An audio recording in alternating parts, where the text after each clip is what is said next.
this distinguished panel. Also very grateful to Dr. Shiv Kumar and Professor Alak Sharma for encouraging me to participate in this event.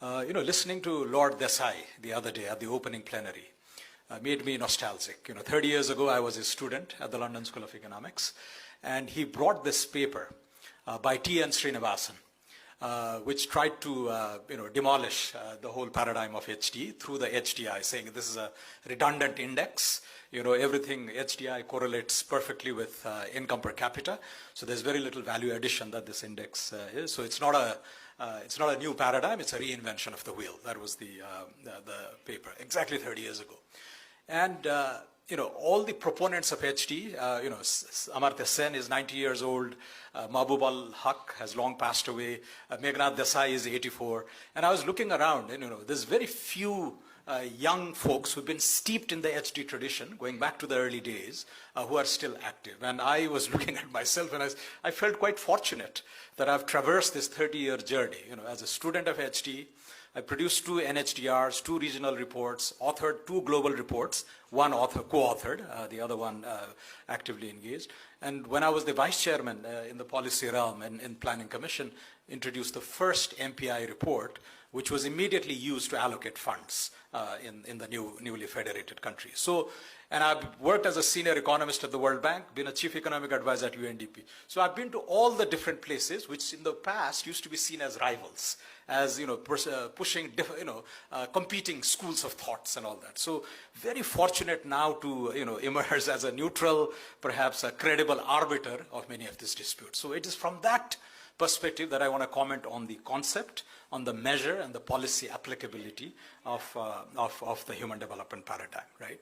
Now on concept, I can happily declare that there's this very welcome convergence of HDE ideas. In the 90s, we struggled a lot in differentiating HDE from the then prevailing idea of, oh, this is different from basic needs. So Haq, if you look at Mahbub al-Haq's writing, so this is not basic needs. Basic needs is very paternalistic. It emphasizes commodity possession. HDE is, it's a philosophical paradigm, is very different. Then human resource development, there was a lot of confusion with that, and particularly from the World Bank, right? And HRD was said to be a means into the production process. Human development, very distinct from that. There was even an effort to distinguish the concept of HDE from the growth with equity. And there the argument was, well, we are confusing means with ends, right? So from that, now you look at today, and listening to the World Bank gentleman the other day on the human capital index, and the language he used was all about fulfilling potentials of young children, right? The human capital index is all about children, whether children can achieve their full potential, how current health and education outcomes shape the productivity of the next generation. This is HDE language from the 1990s. So this convergence of HDE ideas, like in the 80s when even Richard Nixon declared that we're all Keynesians now, referring to again Desai's sort of battle between the monetarists and the Keynesians, we are all HDEites now. I think that's a very welcome, and I can say that from my own lived experience as a person, as a professional. So that's number one. Number two, there's deep policy applicability now of HDI. I've done this myself when in government, and we explained this in some detail at the MPI session yesterday, examples from Bhutan, from Indonesia, from Nepal, and all that. But this was not always so. HDI, as I mentioned earlier, was discredited from the get-go. And then people were trying to burden it with, oh, why don't you add human rights? Why don't you add environment and all that? But there's a happy resolution of all these expectations now. There shall be one HDI, constantly evolved, refined with the times, indicators revisited. You don't see adult literacy rate anymore because the differentiating power of most countries have adult literacy of 80, 90%. So there's no differentiation there. So now we switch to mean years of schooling and expected years of schooling, and we saw in the presentation the other day that too is beginning to lose its meaning. Same expected years of schooling, yet learning outcomes and labor market outcomes are completely different, right? So should we be now looking for some quality measures of HDE rather than quantity. But having said that, the Srinivasan critique addressed, there was this Martin Ravalian critique of functional forms, should it be arithmetic, substitutability between indicators, that has partly been settled with the functional form being geometric in shape, And also this distinction between flows and stock, right? A lot of the distinction was, the dispute was on school enrollment is a flow, literacy was a stock, and how do you interpret life expectancy? All those things have kind of been resolved. And then there was this third critique from insiders like Sakiko Fukudapar and others who said, we've lost the game. World governance indicators should have been very much part of the HD family of indices, yet we ceded that to the World Bank. This was the old critique. But even there, I see colleagues, Pedro, I don't see Pedro here anymore, but let's retain HDI as that flagship thing, but have a dashboard approach.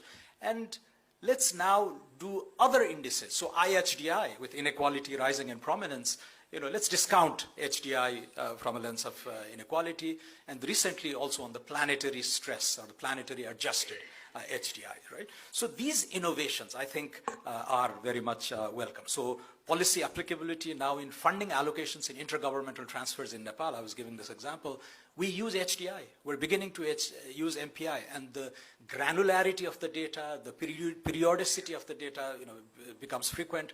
It will be used. And this is going to be exceptionally important to also depoliticize political allocations, right? So through this formula. The third is on the conceptual, right? So capability approach used to be philosophical, sort of vague, but now becoming highly relevant to the kind of crises and issues we're dealing with. Planetary stress, technological upheavals, societal polarization, economic stagnation, geopolitical rivalries, and all that. So we're now talking about agency at the individual level, at the societal level, and even national and global levels, right? So in 1776, Sen's favorite example was capability to appear in public without shame. This is Adam Smith's language. Capability to appear in public without shame. Very much a poverty-driven discourse.